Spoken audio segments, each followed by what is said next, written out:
Hello, and welcome to the Sham News. Today, we are examining the recent trend of declining participation in outdoor activities, such as soccer, even in everyday recess time in elementary schools, and how it impacts students, parents, and teachers. According to the OECD, Korean students rank among the lowest in life satisfaction among developed countries, raising growing concerns about students' well-being. At the same time, this has been a rising problem across South Korea, as more schools implement restrictions on outdoor play due to safety concerns and increasing complaints. And to get a real-life example of how students react to this, we go to reporter Hayu, who is currently at an elementary school. Here, I'm at Vidya Forest Elementary School in Hanam. We spoke with a student here to hear how these growing restrictions are changing daily school life. 요즘 점심시간에 운동장을 못 쓰게 한다면서요? 기분이 어때요? 아니 너무 짜증나요. 아니 예전에는 축구장에서 이제 친구들이랑 농구랑 축구하는 게 내 인생이었는데 이제 건물에 이제 갇혀가지고 이제 수업 중만 하는 게 너무 짜증나요. 어른들은 다칠까봐 걱정이라는데 그건 어떻게 생각해요? 아니 당연히 다치면 안 되긴 하는데 인생을 이제 다치면서 이제 친구들과 같이 어울리고 노는 게 인생이지 않습니까? 그래가지고 선생님들도 다치면 큰일 난다 이런 말을 계속 하시는데 맞는 말이긴 한데 계속 눈치가 보게 돼요. 학교에서 모두가 승자다라면 무승부로 끝낼 때도 있다면서요? 아 근데 진짜 그게 노잼인 게 이기든지 지든지 이기면 기분이 엄청 좋고 지면 다시 나중에 잘하면 될 텐데 근데 모두 다 무승부로 하면 그냥 우리가 열심히 한 게 그냥 없어질까봐 그냥 너무 그래요. 축구나 피구를 못하게 되면서 친구들 사이도 좀 달라졌나요? 아니요, 친구들과는 계속 친하긴 한데 근데 친구들과 놀 방법이 이제 말밖에 없으니까 이제 옛날에 축구와 농구를 했던 게 너무 그리워요. 마지막으로 어른들께 하고 싶은 말이 있다면서요? 걱정은 하지 마시고 우리가 마음껏 놀 때 우리가 당연히 자제를 하니 그렇게 걱정은 안 해도 될 것 같아요. According to data on status of sports activity by elementary schools nationwide, about 5% of elementary schools prohibit activities such as soccer and baseball outside class hours. While this 5% national average seems low, it is a warning signal of a rapidly growing trend. In the past, nearly 100% of schools allowed outdoor play, but now hundreds of schools are actively banning it. The danger is most visible in major cities. Busan has reached a 34.65% ban rate, and Seoul is at 16.69%. This proves that the loss of recess is not a small issue, but a fast emerging shift that is already taking over South Korea's largest school districts.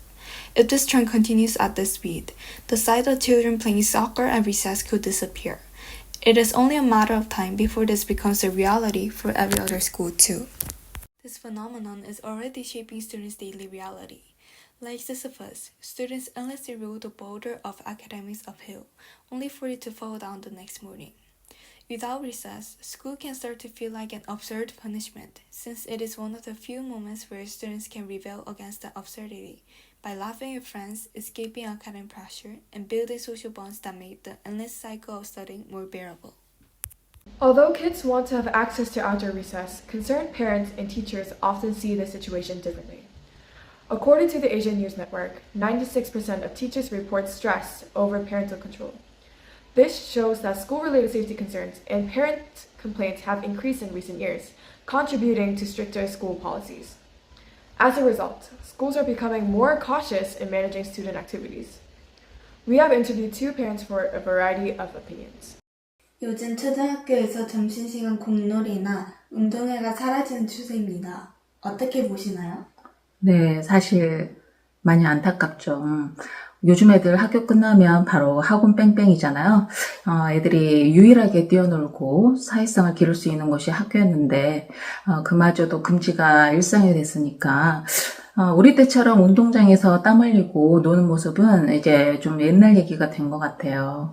공부량은 예전보다 훨씬 는 것 같은데 스트레스 풀 곳은 다 막혀버리니까 애들의 정서 발달에 문제가 생기지는 않을까 솔직히 걱정됩니다. 학교 측에서는 사고가 나면 감당할 수 없는 민원 때문이라고 하는데요. 어떻게 생각하시나요? 네, 이해는 가요. 요즘 워낙 예민한 학부모님들이 많잖아요. 그리고 또 솔직히 내 자식이 또 다쳐오면은 어느 부모가 속상하지 않겠어요. 하지만 또 애들이 놀다 보면은 부딪힐 수도 있고 넘어질 수도 있는 건데, 그걸 가지고 학교 탓, 교사 탓을 해버리면, 결국 손해는 우리 아이들이 보는 거거든요.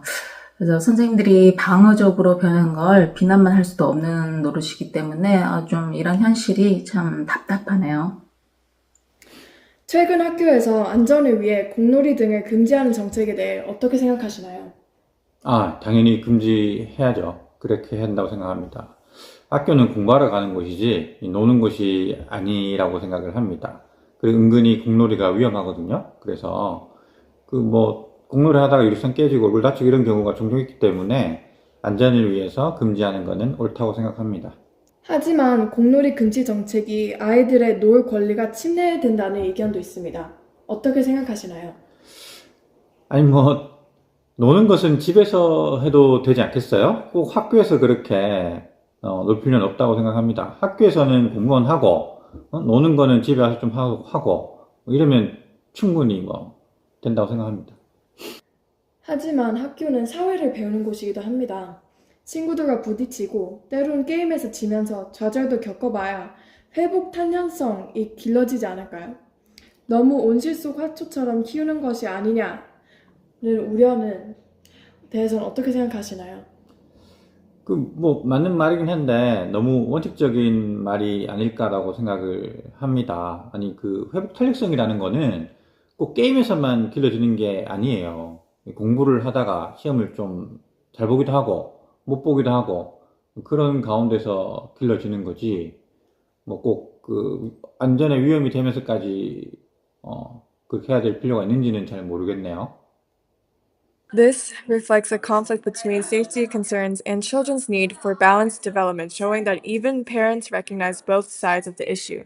However, the pressure does not stop with parents. Teachers who are directly responsible for student safety face increasing challenges in managing both expectations and risk. We have interviewed an elementary school teacher for their opinion. 최근 현장 체험 학습이나 운동장 공놀이 금지 등 학교 내 활동이 눈에 띄게 위축되고 있습니다. 아이들의 박탈감이 클 텐데 학교에서 올 스톱 결정을 내리는 진짜 속사정은 무엇인가요? 일단 가장 큰 이유는 무한 책임에 대한 공포입니다. 예를 들어서 예전에는 아이들이 놀다가 조금 긁히거나 부딪히면 크면서 그럴 수 있지 이런 식의 얘기를 했다면 지금은 이제 달라지는 분위기가 느껴지는 거죠. 예를 들어서 이제 사고가 나면 그 즉시 교사의 관리 소홀로 이제 화살이 돌아오고 단순히 치료비를 넘어서 정신적인 피해 보상 또는 더 나아가 이제 아동 학대 고소까지 언급되는 상황에서 학교는 일단은 가장 안전한 아무것도 하지 않는 상태를 택할 수밖에 없게 되는 거라고 생각이 돼요. 체험학습도 노란버스 논란이나 안전사고의 책임 논란, 그 문제 책임 소재 논란으로 인해서 교사들은 만약에 내가 이렇게 고소를 당하게 되거나 이럴 경우에 변호사를 내 돈으로 선임해야 되는 게 아닌가에 대한 불안감이 있기 때문에 일단 모든 것을 굉장히 소극적으로 대응할 수밖에 없고 그리하여서 이제 그 공포로 인해서 지금 이러한 분위기가 형성이 되고 있는 것 같아요. 실제로 이제 2022년에 속초에서 현장 체험 학습 중에서 발생한 사고로 인솔 교사들이 재판에 넘겨진 사건이 있었는데 그 사건이 굉장히 이제 트리거가 된 것 같아요. 그 이후로 전국의 선생님들이 사고가 나면 그럼 과연 선생님의 인생에 있어서의 나의 책임은 그럼 누가 지는 것이냐 그런 이제 기본적인 의문을 제시하기 시작했고 아이들은 체험학습을 가고 싶어요 라고 얘기를 하지만 선생님들은 일단 법적인 보호장치가 없기 때문에 지금의 현실처럼 결론이 내려진 것 같습니다. 그러면 위험하다는 이유로 놀 권리를 제한하는 것이 과도하다는 비판도 있습니다. 특히 최근에는 경쟁에서 오는 상처를 막기 위해서 게임을 무승부로 끝내기도 하는데 사실인가요? 네, 실제로 이제 그런 분위기가 만연해 있어요. 승패가 갈린 게임을 하면 이제 진 팀 아이들은 울거나 자존심이 상했다면서 부모님께 이야기를 하고 그게 또 바로 부모님들의 민원으로 이어지는 경우가 있습니다. 뭐 우리 아이 길을 왜 이렇게 죽이냐. 학교에서 굳이 승패를 나누는 뭐 그런 게임을 하면서 우리 아이의 길을 이렇게 죽일 필요가 있느냐. 네, 이런 민원이 제기가 되어 있는 경우도 꽤 있고요. 그래서 결국에는 그 갈등의 씨앗을 아예 제거하는 것이 좋겠다라는 결론이 내려지면서 모두 승리했다 또는 뭐 무승부 네, 이런 식으로 이제 결론이 내려지는 것 같아요. 하지만 이제 교사로서도 굉장히 회의감이 느껴지죠. 왜냐면은 좌절을 딛고 일어나는 법을 배우는 곳이 사회이고 그런 사회의 기본적인 것을 배우는 곳이 또 학교인데 지금의 학교는 아이들을 굉장히 뭐라 그럴까 과한 보호, 즉 유리 온실 속에 가두고 네, 있는 그냥 그런 꼴이니까 대안을 찾고 싶어도 작은 갈등 하나가 이제 민원으로 이어질 경우를 생각을 안 할 수 없는 이제 선생님 입장에서는 용기 있게 경쟁을 가르치려고 하는 그런 적극적인 선생님의 모습을 보기가 굉장히 어렵다라고 생각이 됩니다.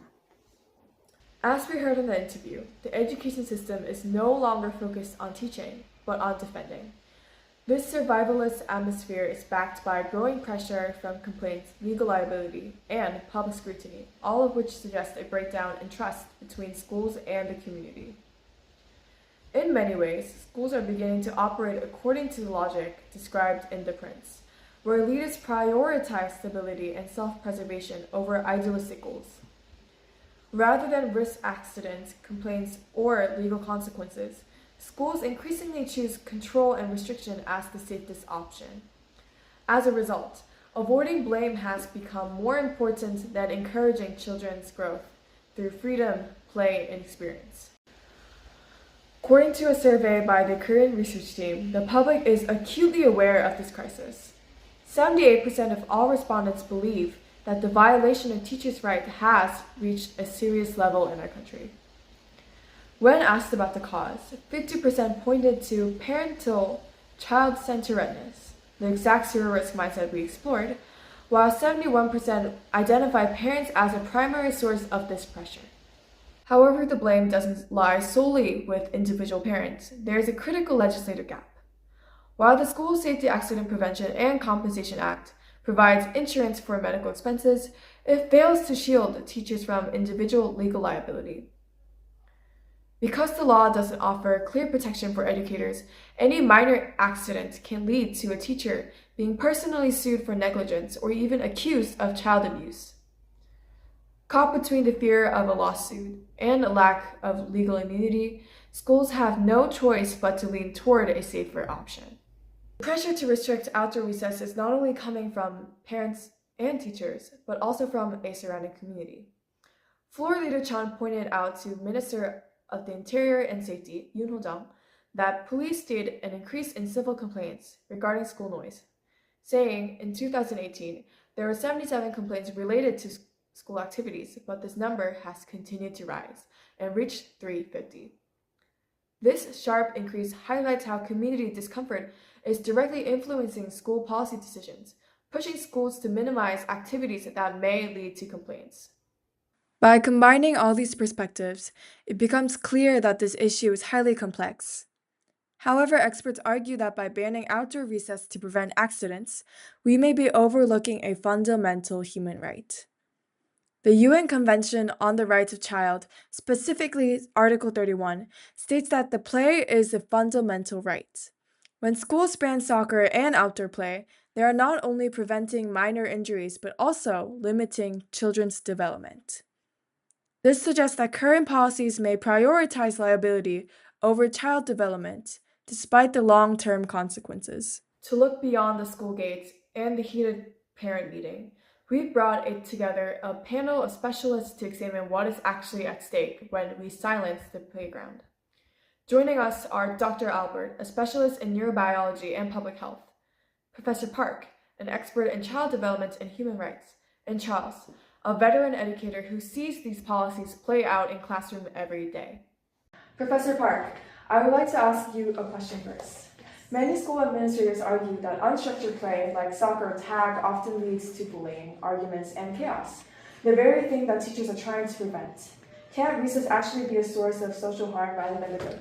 So it might look that way on the surface, but the research suggests the opposite.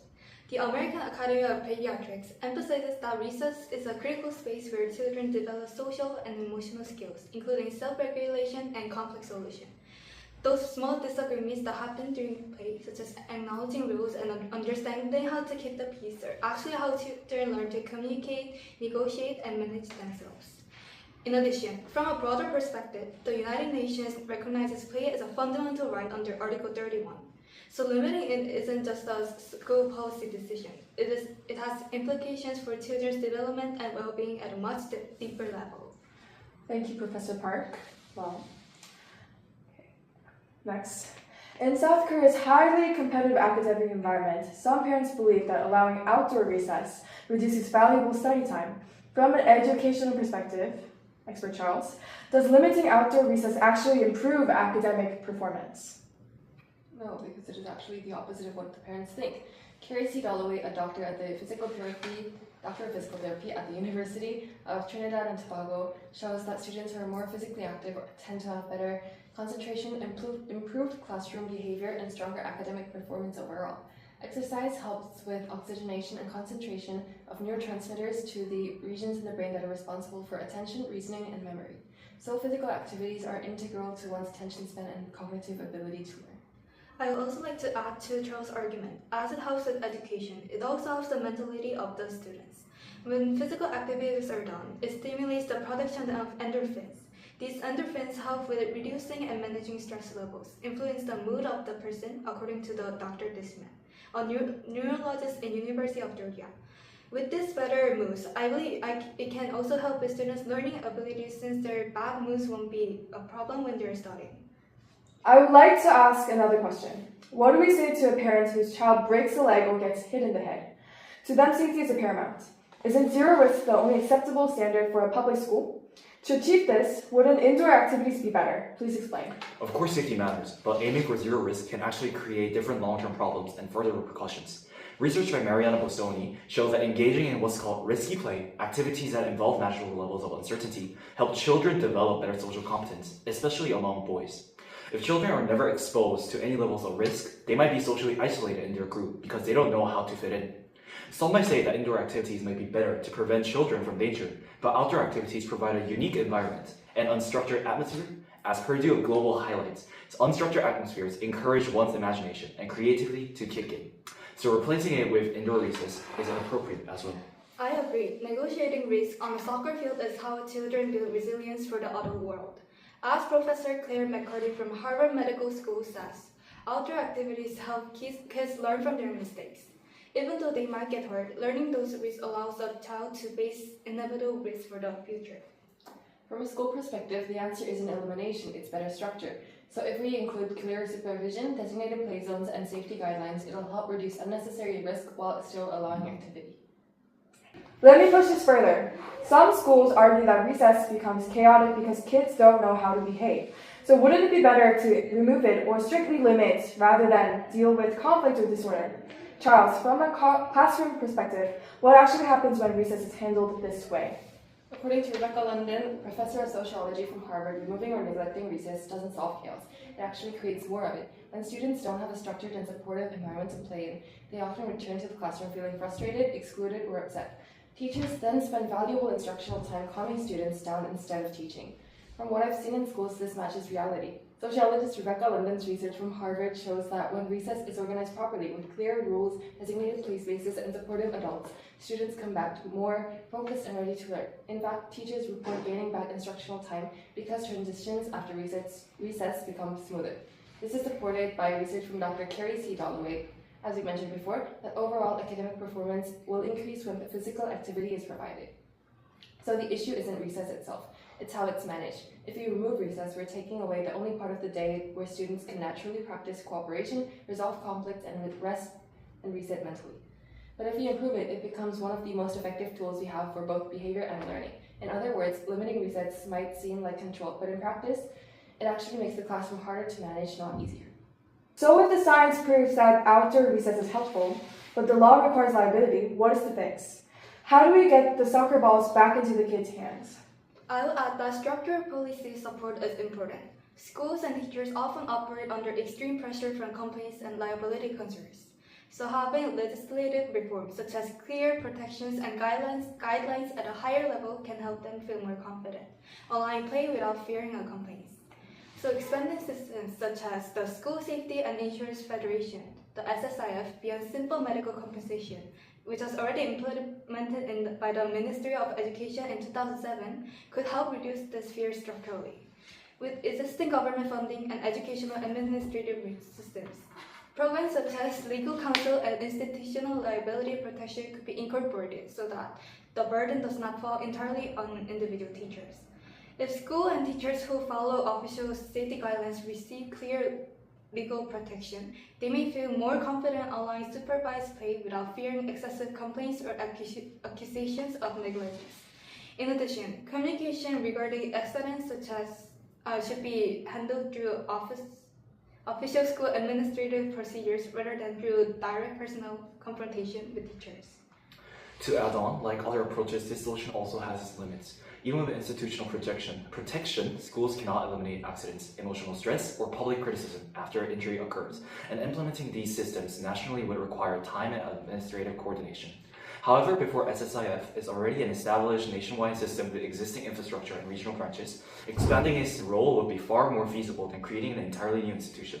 Furthermore, by reducing the structural fear surrounding liability and complaints, school may feel more confident in restoring outdoor recess for social interaction, physical activity, and most importantly, the experimental development.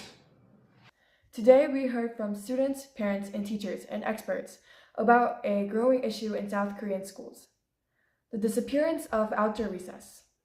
As concerns over safety and liability increase, many schools are choosing restrictions over play.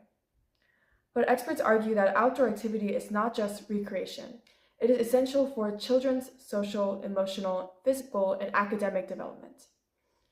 As discussions continue, many hope schools can find a balance between safety and freedom, allowing children to learn, grow, and simply be children again.